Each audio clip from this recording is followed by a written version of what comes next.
Hola, ¿qué tal? Tengan todos ustedes muy buenas tardes. Gracias por preferirnos porque usted necesita estar bien informado. Y comenzamos con las drásticas medidas de choque propuestas por el gobierno para ponerle freno a los irresponsables en las vías. Penas hasta de 37 años de cárcel, comparendos superiores a 1 millón de pesos y la inmovilización de los vehículos hacen parte de las propuestas del gobierno que ya comenzó a tramitar en el Congreso. Solo este año, ojo a estas cifras, van cerca de 22.000 accidentes que dejan por lo menos 3.900 muertos, la mayoría cometidos por conductores que exceden la velocidad, no respetan las señales de tránsito o están borrachos. Cubrimiento especial de Noticias Caracol. Vamos con Jennifer Montoyo, que tiene todos los detalles del paquete de medidas propuestas. Buenas tardes, Jennifer, ¿qué es lo último?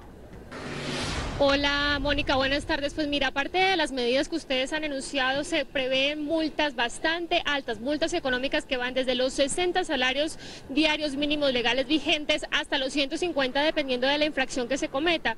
Lo sorpresivo de esta propuesta lanzada por el gobierno es que no solo cobija a conductores que conduzcan borrachos, sino a conductores infractores, es decir, que violen cualquier tipo de norma de tránsito. Las razones, como ustedes bien lo dicen, las cifras alarmantes que tiene nuestro país en accidentalidad, casi 4.000 personas han muerto en ese tipo de situaciones en lo que va del año.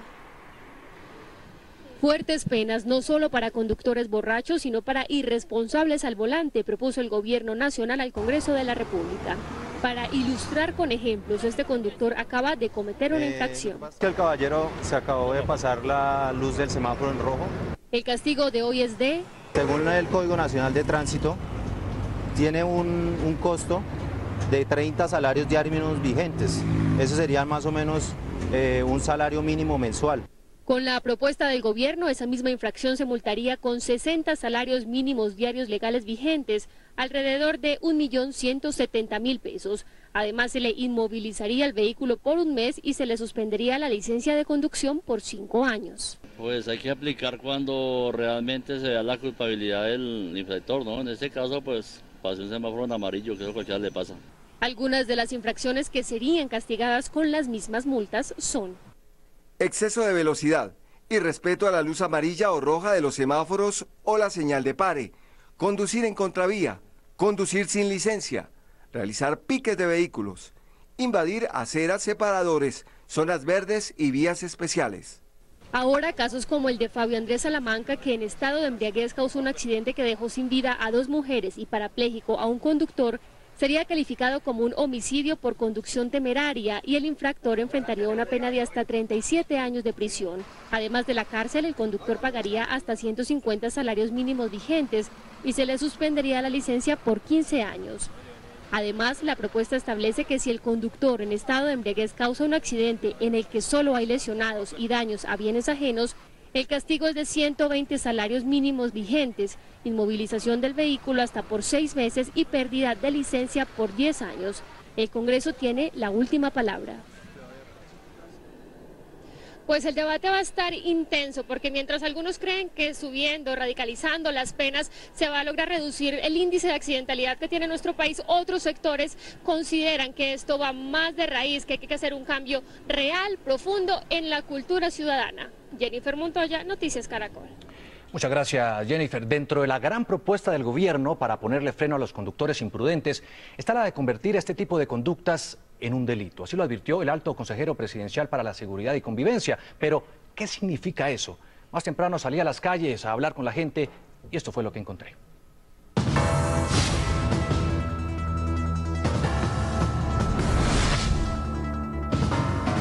El gobierno ha considerado que además del alcohol deben considerarse otros comportamientos y que la manera de reunirlos a todos es creando una nueva conducta y que debemos llamarla conducción temeraria, conducción temeraria, conducción temeraria. Señor, ¿usted sabe qué es una conducta temeraria al volante?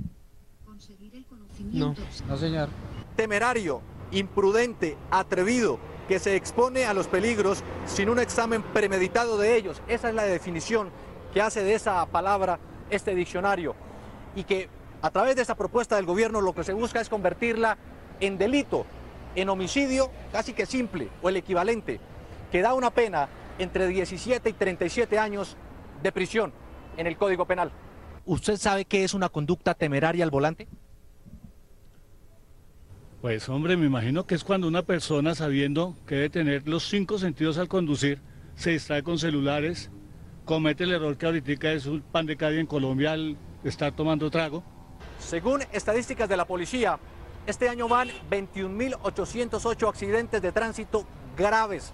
La pregunta es, si hoy, hipotéticamente, ya estuviera aplicándose la propuesta del gobierno nacional, ¿deberían estar en este momento en prisión el mismo número de conductores que ocasionaron estos accidentes? ¿21.808? ¿Ha incurrido usted en alguna conducta temeraria? No. ¿Nunca? Pues antes, en el pasado sí, pero ya hace años acá atrás no. Ese conductor está a punto de cometer una infracción, de hacer esta contravía.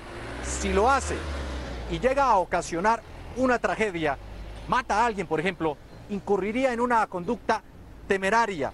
Por eso, si la iniciativa del gobierno prospera antes de irrespetar una norma de tránsito, ese conductor tendrá que pensarlo 2 veces. Juan Diego Alvira, Noticias Caracol.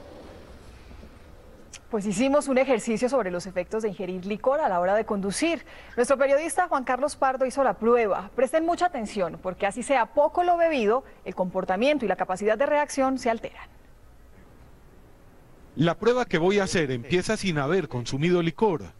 Toda su capacidad pulmonar y sople, sople, sople, sople, sople, sople, sople, sople, sople, sople, sople, sople, sople, sople, sople, sople. Perfecto. Se dispara e indica que está en ceros. Y empezamos con la primera cerveza.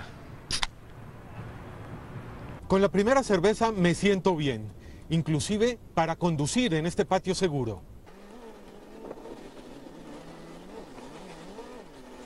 Pero ¿qué pasa si soy sorprendido por un policía? Sople, sople, sople. Perfecto. 0.08. ¿Ya con ese estoy borracho? No. Sin embargo, no todos los organismos reaccionan igual al alcohol. Pero ¿qué pasa si me tomo 4 cervezas más? Me sigo sintiendo bien, pero evidentemente ya mis reflejos disminuyen.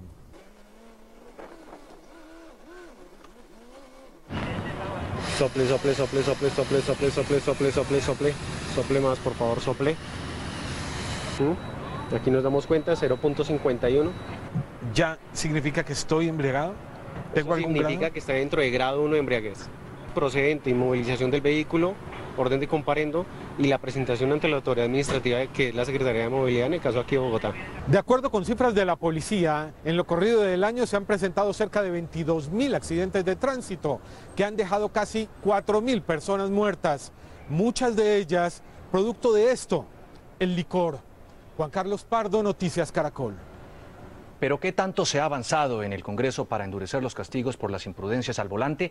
El senador liberal Luis Fernando Velasco, quien coordinó la unificación de los 2 proyectos, dijo que a más tardar en 2 semanas se iniciará la discusión en el legislativo. El presidente de la República ha presentado un mensaje de urgencia, por lo que yo creería que máximo en 10 días ya hay ponentes de esta iniciativa y tendrán que reunirse las comisiones primeras conjuntas de Senado y Cámara a definir si lo aprueban o no y pasarlo a la plenaria. Lo que me señala que antes de diciembre tenemos este estatuto. ¿Qué opina de la propuesta del gobierno de endurecer penas por conducir borracho y otras infracciones de tránsito? Use la etiqueta numeral Seguridad Vial. Esta es una noticia en desarrollo de Noticias Caracol. Noticias Caracol le hace seguimiento a los casos judiciales que estremecen al país. La madre del niño que cantaba rancheras habló con nuestro periodista Julián Ríos y pidió que se castigue con severidad a los responsables de la muerte de su hijo. Vamos en vivo con Julián al sur de Bogotá. Julián, ¿qué más dijo la madre?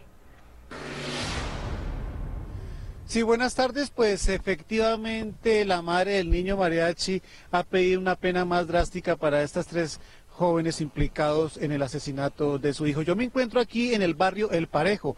Aquí vivía el niño mariachi y a pocos kilómetros de aquí se encuentra el sitio donde lo hallaron las autoridades apuñalado y tapado su cuerpo con piedras. Hasta aquí llegamos a hablar con la madre, que ha exigido una pena más drástica, pero también tuvimos acceso a las imágenes del momento de captura de la menor de edad.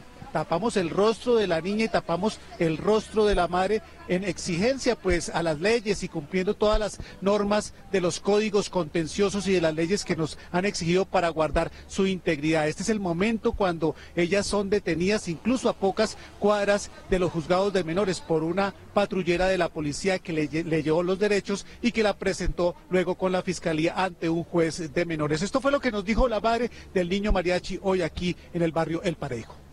¿Todavía cree que necesita? Doña María Zavala, la madre del niño mariachi Carlos Andrés González, aún no sale de la pena que le dejó la muerte de su hijo. Hoy ella recordó los dramáticos relatos que hizo un fiscal ante un juez de menores durante la audiencia en que se conoció que una excompañera de colegio habría sido la autora intelectual del crimen de su hijo. Lo mataron y todo. ¿Cómo lo mataron? A puñaladas. ¿Después qué hicieron? Después lo arrastraron, lo llevaron hasta el hueco, hasta me lo enterraron. Lo llenaron de piedras, tierra. Y ahí estaban los tres. Ahí estaban los tres, sí. María Zavala cree que ya se está haciendo justicia con la retención de la niña de 14 años. Porque ya están los tres que están involucrados en la muerte de mi hijo y ya pues en un descansito más. Sin embargo, la mujer exigió una pena drástica para los implicados en el caso. Les den la peor condena, los condenen. Porque si hoy lo hicieron con mi hijo, mañana lo pueden hacer con un familiar de ellos, con otra persona y...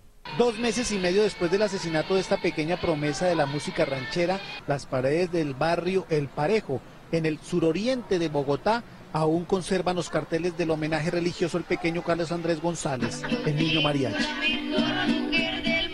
Bueno, y no solo se conservan aún los carteles de los homenajes religiosos que se le han hecho al niño acá en el barrio El Parejo, sino que incluso todos sus amiguitos del colegio lo recuerdan todos los días y hablan mucho de él. Desde el suroriente de Bogotá, Julián Ríos, Noticias Caracol.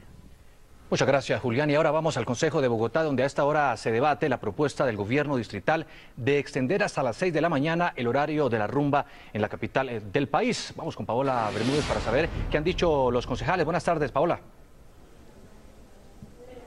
Hola Juan Diego, televidentes, buenas tardes. Pues hay polémica, no muchos están de acuerdo. Ellos dicen que se puede incrementar la seguridad, también el expendio de drogas e incluso de licor adulterado.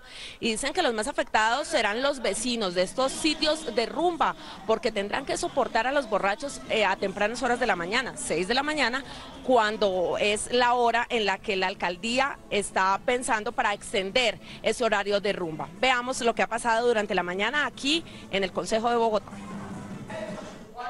La propuesta de la administración distrital es extender el horario de la rumba hasta las 6 de la mañana, lo que ha causado toda serie de reacciones en el Consejo.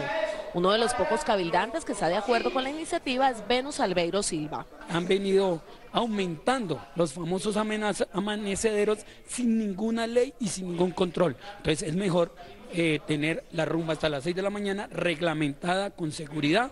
Para el concejal Julio César Acosta, la iniciativa es irresponsable. Aquí lo único que va a buscar es que haya mayor pernicia, que no haya control por parte de la policía y sobre todo que se aumente y se potencialice el microtráfico en la ciudad. Otros cabildantes como Olga Victoria Rubio cuestionan el control a los establecimientos en cabeza de las alcaldías locales. No ejercen el control, tan así es que en este momento existen 10.000 sitios en Bogotá en donde se consume licor y es zona de rumba. De esos 10.000, solamente 1.200 cumplen con el uso del suelo o están en zonas que son permitidas. La presencia de borrachos a tempranas horas del día y la inseguridad son otras críticas que han hecho los concejales a la iniciativa.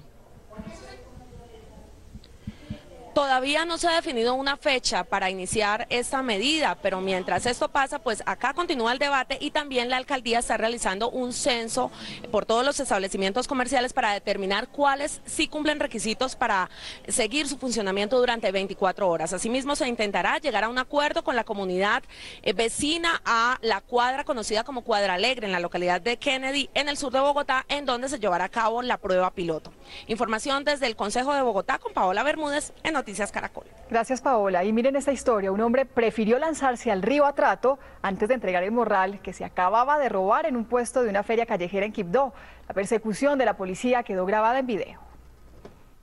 Las imágenes muestran el momento cuando el hombre que supuestamente había robado un bolso en una feria artesanal es perseguido con palos por vendedores en el malecón de Quibdó. A la persecución se une la policía que intenta detenerlo cuando llega a orillas del río Atrato. Un uniformado intenta convencerlo de que no se lance. Sin embargo, en cuestión de segundos, el hombre salta al río, donde permanece por más de 5 minutos. Finalmente, desaparece en medio de las caudalosas aguas ante la impotencia de los vendedores del sector. El señor como que se había robado algo, pues ya uno cansado de que estén robando, pues todos nos unimos y le hicimos una persecución, pero el señor se nos escapó al río, se tiró al río. Caminaba por el río, bajaba porque la policía no le hacía nada. O sea, no intentaron cogerlo prácticamente. Dicen los vendedores de esta feria artesanal que casos como este de robo se están presentando constantemente en este lugar y piden la presencia de más uniformados de la policía. A compañeros les han robado zapatos, a un compañero le llevan un bulto de mercancía. Han habido varios casos. La policía, por su parte, anunció que aumentará la seguridad en la zona. Tomar las medidas referente ya a lo que usted menciona y vamos a nombrar un dispositivo fijo allá para evitarnos más problemas e inconvenientes. Del presunto ladrón se desconoce su paradero e identidad. Con la intención de que los jóvenes bachilleres, en especial los recién graduados, definan su situación militar, a partir de hoy en todo el país se están realizando incorporaciones. La jornada se extenderá durante todo el día.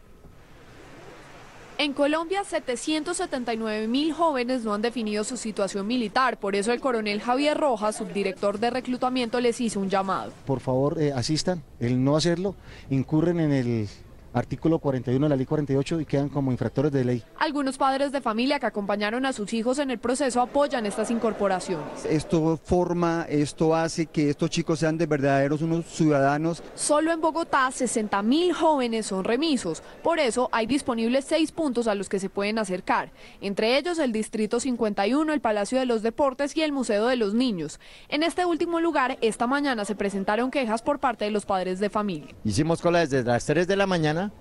Nos tumbaron, dieron botes, una sargento cogió el hijo y lo entró de primero. Entonces la gente corrió a esa puerta. Hemos hecho 4 colas hoy. Frente a las molestias, esto respondió el subdirector de reclutamiento. Esa ley trae dos puntos, la gente no asumió cuál era, pero ya lo solucionamos, que fue el distrito militar número 1 y el distrito militar número 4. Quienes deseen definir su situación militar pueden consultar la página del Ejército Nacional y acercarse con una fotocopia de la cédula y del diploma de bachiller a los lugares de incorporación.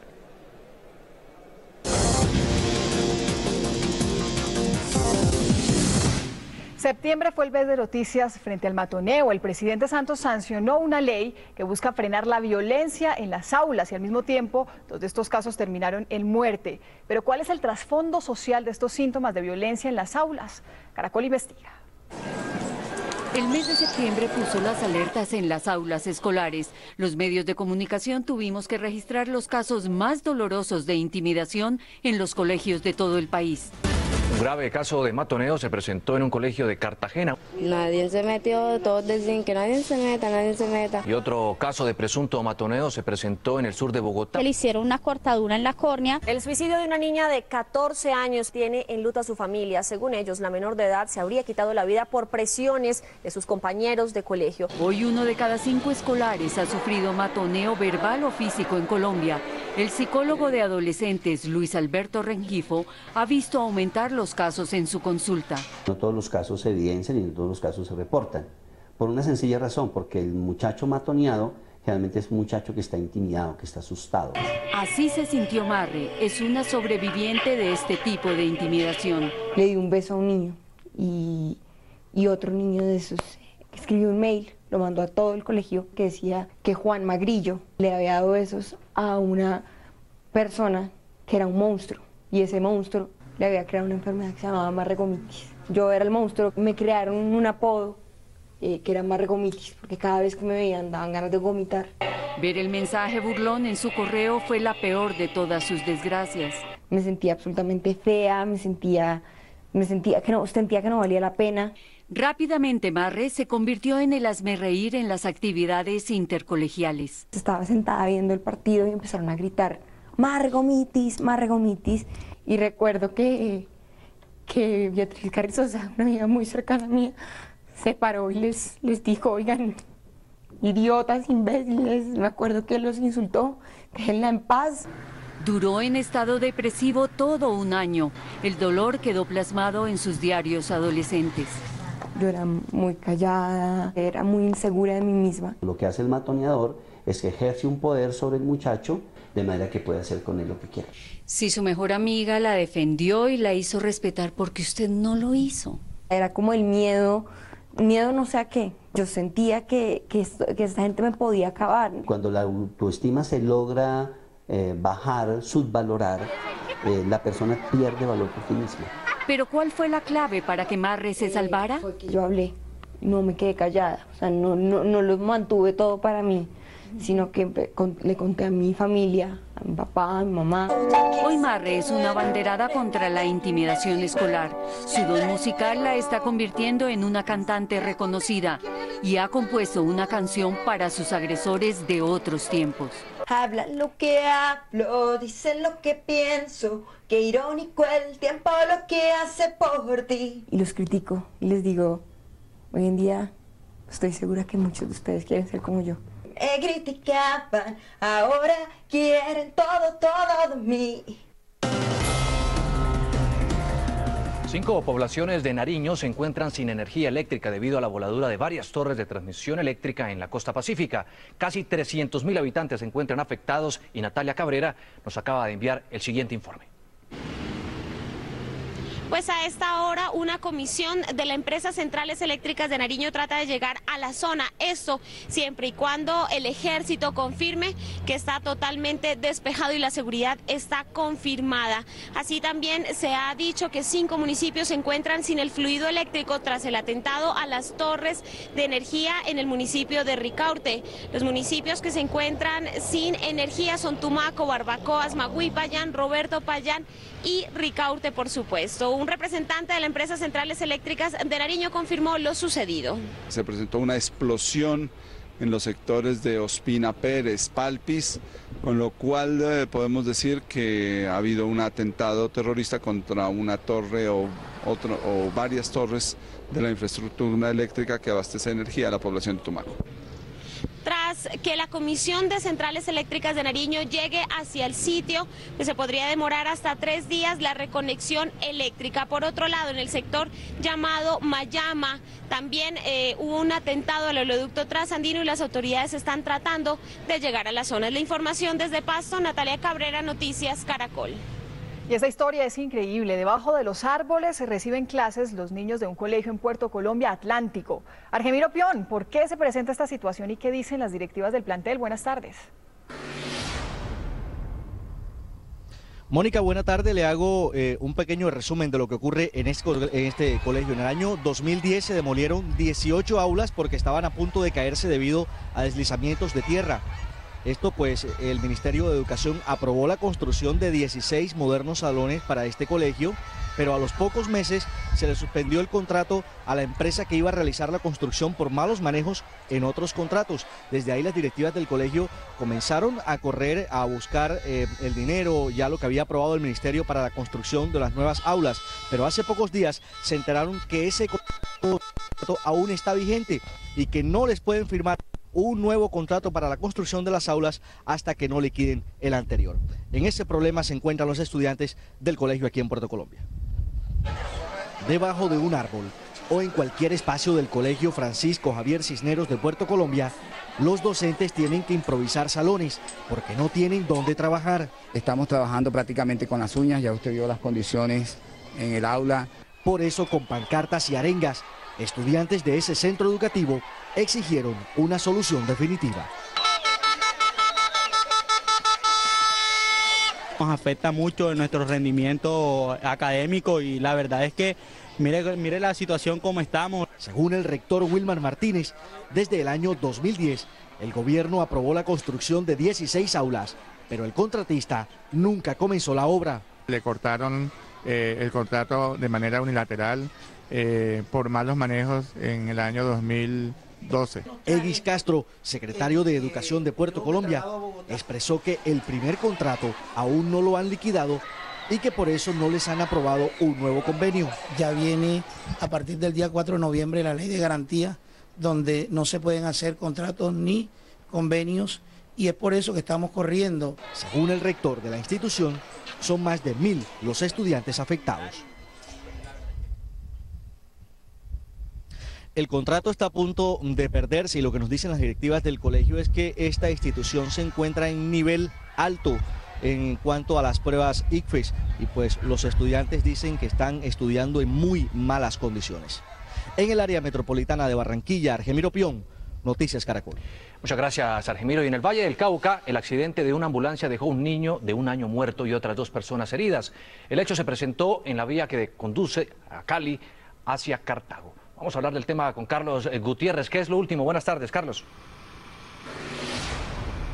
Juan, buenas tardes. El hecho ocurrió aquí en inmediaciones del municipio de Bugalagrande, esto en el Valle del Cauca. Y lo último es que cuando las autoridades de tránsito, después de hacer la evacuación de los heridos y hacer la verificación de los documentos, se dieron cuenta que esta ambulancia de placas ZOG 418 de Soacha no tenía el seguro obligatorio vigente. Hace 52 días había expedido. Así todo, estaba prestando el servicio de traslado de pasajeros y en este caso trasladaba a un menor de 1 año de la ciudad de Neiva rumbo a la capital del Valle del Cauca para realizarle un procedimiento quirúrgico. En este incidente, 2 personas más, la abuela del menor y el conductor de la ambulancia, resultaron gravemente heridos, que son atendidos a esta hora en un centro asistencial del municipio de Tuluá, en el Valle del Cauca.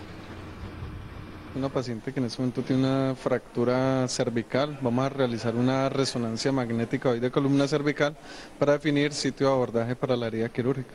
El otro paciente cuenta con una fractura de tibia bilateral, el cual va a ser intervenido el día de hoy en horas de la tarde por nuestro grupo de ortopedistas. El cuerpo sin vida de este pequeño permanece en la sede de medicina legal del municipio de Tuluá, mientras que la ambulancia permanece custodiada por parte de Policía de Carreteras en un parqueadero del municipio de Zarzal. En Bugalagrande, Valle del Cauca, Carlos Gutiérrez, Noticias Caracol. Esta es una noticia en desarrollo de Noticias Caracol. En las últimas horas, uno de los sindicatos de pilotos llegó a un preacuerdo con Avianca para levantar la jornada cero trabajo suplementario que lleva 21 días y que ha afectado los vuelos de la aerolínea. Vamos en vivo con Angie Camacho. Angie, ya se normalizaron los vuelos de esta compañía. ¿Cuál es el escenario? Buenas tardes. Buenas tardes, pues mira, a esta hora se encuentra total normalidad en el puente aéreo. Los vuelos están partiendo tal y como se había previsto en los itinerarios. En este momento hay gran flujo de pasajeros en este punto de la ciudad. Igualmente, Avianca ha dicho que las penalidades que puedan causarse por consecuencia de alguna demora entre el transcurso del día, esas no serán cobradas a los usuarios, pues hace parte de este proceso. Recordemos que en horas de ayer una parte de este gremio de aviadores habría llegado a un preacuerdo que sería votado este próximo lunes por todos y cada uno de los 550 miembros en una asamblea general. En este momento les puedo decir que la operación Cero Trabajo Suplementario se encuentra suspendida, pero dependerá de la votación de este próximo lunes, a ver si se reanuda, a ver si ellos aceptan este acuerdo. Hubo otra parte de este sector en la mesa de negociación que decidió apartarse, levantarse de la mesa por considerar que este era un preacuerdo lesivo para los trabajadores. Un preacuerdo que significa un incremento del 11% en los ingresos, extensivo a 4 años y que igualmente se haría retroactivo hasta el mes de abril.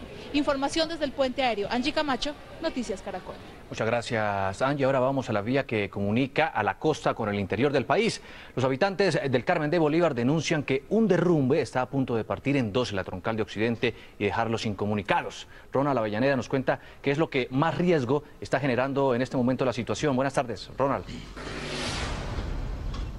Buenas tardes para usted, Juan. Lo que está generando más riesgo es que este tramo, digamos el carril izquierdo donde me encuentro, es decir, los que vienen en la capital del país, del interior del país, hacia la costa norte de Colombia, ven este tramo así como está luciendo en este momento, totalmente destruido. Desapareció esta parte de la vía porque la erosión se sigue presentando, porque vehículos de carga pesada siguen utilizando este tramo que se ha empleado casi que a doble vía después de ser un solo sentido y que en este momento tiene que tener así presencia de la Policía de Carretera del Departamento de Bolívar con paleteros para controlar el flujo ante la caída inminente de escombros por parte de una montaña cercana que se ha venido desplomando a raíz de las últimas lluvias y por la erosión que prácticamente borró este carril de la vía. En el siguiente informe conoceremos detalles de lo que viven a diario los conductores que exponen sus vidas al transitar por esta zona a 1 kilómetro ya de la cabecera municipal del Carmen de Bolívar. Absalón Ardila, transportador de carga y usuario de la troncal de Occidente, asegura que su vida corre peligro al transitar a la altura del municipio de El Carmen de Bolívar, debido al mal estado de un tramo de la carretera. Por medios pueden caer, uno también, porque nosotros no lleva uno mucha carga, pero el terreno no avisa para saber cuándo se va. Su preocupación es similar a la del mototaxista Ali Mate, quien diariamente se moviliza por el área afectada con los deslizamientos de tierra. Hayan habido más de 10 accidentes, ha costado la vida hasta los mototaxis, que no conocen en pedazos, se van derecho y se clavan allá en el hueco. Un equipo de Noticias Caracol recorrió la vía y miren las maniobras que deben realizar los vehículos para transitar por la carretera. La Alcaldía Municipal del Carmen de Bolívar en 2 oportunidades ha oficiado al Invías para que tome cartas en el asunto, pero hasta la fecha no hemos tenido respuesta. Por su parte, Invías aseguró que inició un proceso de revisión para determinar las responsabilidades del consorcio encargado de las obras. En las últimas horas, la parte baja de esta montaña, ubicada a escasos 5 metros del derrumbe, cedió y ahora amenaza con taponar la vía. Hay que decir que son cerca de 100 metros los que ya se han perdido por completo. La policía de carretera va a continuar haciendo presencia. Hay paleteros improvisados que habitan en el Carmen de Bolívar y que han ejercido también una labor controlando el tráfico. Y rápidamente voy a moverme para mostrar con mi mano la cercanía de la carretera. Es decir, estas líneas amarillas es lo único que separa ya para que un vehículo, Dios no quiera que se presente esta emergencia, pueda caerse aquí al abismo. Esperemos entonces que el alcalde del Carmen de Bolívar se reúna en Bogotá con las directivas de Invías. Hace unos minutos llegaron unos funcionarios, tomaron unas fotos y se fueron. Por eso los conductores y los habitantes preguntan cuál va a ser la solución, ejercer presión o verificar con el consorcio cómo se va a arreglar esta vía aquí en el norte del departamento del Bolívar. Por el momento es toda la información. Ronald Avellaneda, Noticias Caracol.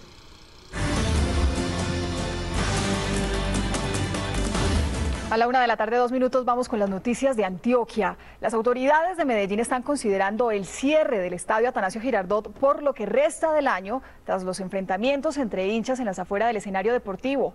Juan Pablo López, ¿qué pasó anoche después de este clásico nacional Medellín y por qué las autoridades toman esta decisión?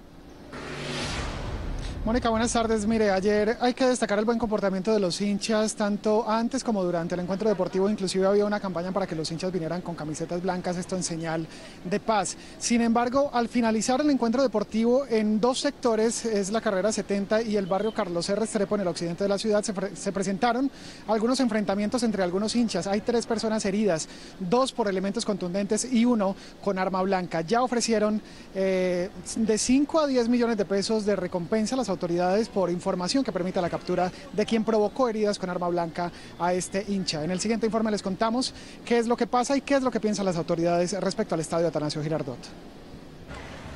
Tras los enfrentamientos entre hinchas del Atlético Nacional e Independiente Medellín al término del clásico la noche anterior, las autoridades evalúan medidas extremas para acabar con la violencia alrededor del fútbol.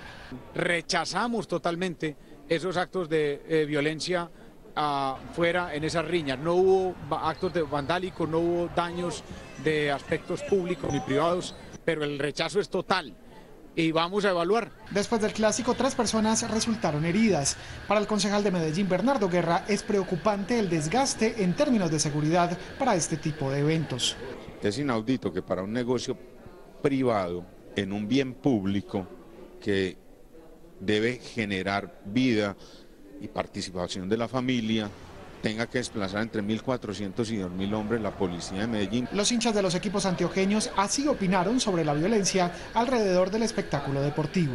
Solamente se empezó a hablar del tema porque hubo un antecedente previo donde habían asesinado a un policía retirado. Yo creo que es hora de empezar a sacar estos personajes que nos están afectando a nosotros como barrio. Anoche 53 personas fueron conducidas por la policía, 13 de ellas menores de 18 años. Todas ya fueron puestas en libertad. Las medidas se tomarán en los próximos días cuando haya una reunión del Comité de Convivencia del Fútbol y se definirá si se cierra o no el estadio Atanasio Girardot para lo que resta del año para espectáculos deportivos.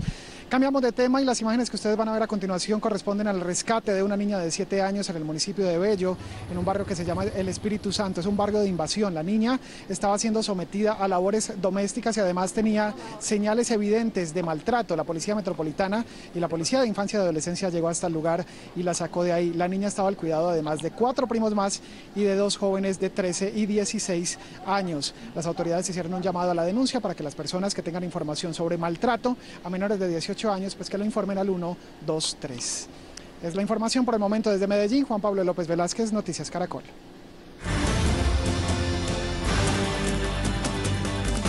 El Congreso acaba de adoptar medidas para garantizar que se vote el proyecto de la reforma a la salud. Vamos en vivo con Luis Eduardo Maldonado para saber en qué consisten estas medidas y claro, ¿qué dice el gobierno? Luis Eduardo, buenas tardes. Buenas tardes. Mire, pues son medidas económicas, sanciones económicas y disciplinarias para aquellos parlamentarios que no asistan al Congreso a votar iniciativas como las de la reforma a la salud. Las medidas buscan que los parlamentarios sencillamente cumplan su trabajo para lo cual los colombianos votaron y los eligieron. Pues el ministro del Interior ha dicho que esta situación que se presentó anoche en el Congreso, que impidió la votación de la reforma a la salud, tiene varios motivos y ha explicado qué es lo que está pasando. El grave problema de los impedimentos, porque hay 34 senadores que se han declarado impedidos y que hasta que no les resuelvan su impedimento, incluso les da preocupación votar los impedimentos de sus compañeros.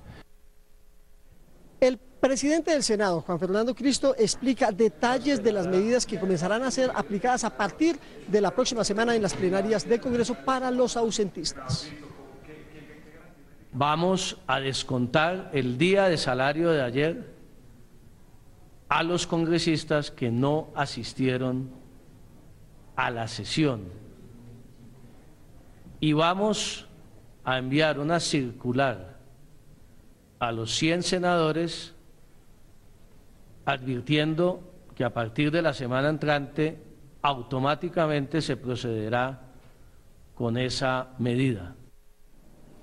El Congreso y el Gobierno Nacional han llegado a un acuerdo en 2 puntos. Primero, a partir de la próxima semana comienza la discusión acelerada del referendo de la paz.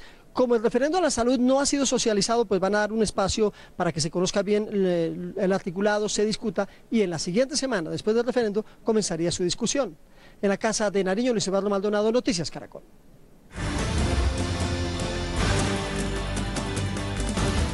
Noticias Caracol habló con el exministro Álvaro Leiva sobre sus viajes a Cuba para reunirse con los negociadores de las FARC. Leiva aseguró que lo que busca es impulsar un proceso de paz que está en problemas y que no tiene miedo porque no ha cometido ningún delito. En diálogo con Noticias Caracol, Álvaro Leiva dijo que al intervenir en el proceso de paz entre el gobierno y las FARC en La Habana, Cuba, no está cometiendo ningún delito. Eso es un mito pensando que uno se atortola, pero yo a mi edad, a mí no me asusta nada. Obviamente que no hay delito y nada, y además yo voy a empujar el proceso en un momento en que se está hablando, no hago acuerdos políticos con ellos, no me interesa su representación política, yo soy un hombre de paz. Además aseguró que ha intentado hablar con el gobierno sin obtener una respuesta. Pero la verdad es que sí busqué al presidente y al ministro de él.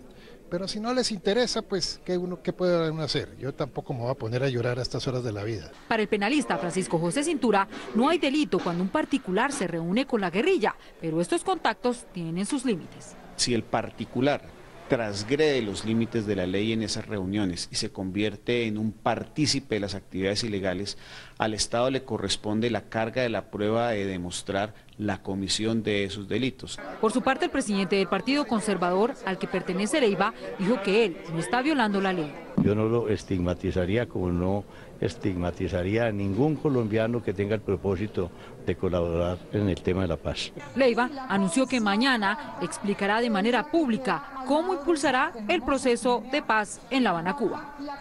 Los voceros de las FARC en Cuba confirmaron hoy que tienen 25 cuartillas de acuerdos parciales con el gobierno. Sin embargo, señalan que los avances son modestos y que la demora en la negociación no es su responsabilidad. Nuestra enviada especial a La Habana, Jenny Navarro, nos envió el siguiente reporte. El jefe del equipo negociador de la agrupación guerrillera, Iván Márquez, se refirió así a las 200 propuestas mínimas que las FARC han puesto sobre la mesa de conversaciones para resolver los problemas rurales y la participación política y ciudadana. Aunque se haya llegado a algo más de 25 cuartillas de acuerdos parciales, los alcances son modestos. Márquez también insistió en el mecanismo de refrentación si las partes llegan a la firma de un acuerdo final en La Habana. La de la Asamblea Nacional Constituyente, que es asunto que requerirá de un acuerdo político previo. Además, reconoció Iván Márquez la voluntad del gobierno para avanzar en el diálogo y agregó que sobre el desarrollo agrario integral hay asuntos pendientes. Confiamos en que se encontrarán salidas a temas esenciales para la transformación rural que aún están sin resolver. Han insistido la FARC en la integración de una comisión de esclarecimiento y de la verdad histórica sobre el conflicto armado. Desde La Habana, Cuba, Jenny Navarro, Noticias Caracol. Urna virtual, pregunta del día. ¿Se deberían conocer los nombres de políticos y personalidades que visitan a las FARC en La Habana? ¿Sí o no? Responda a www.noticiascaracol.com, www.elespectador.com. Resultados mañana en nuestra emisión de noticias del mediodía.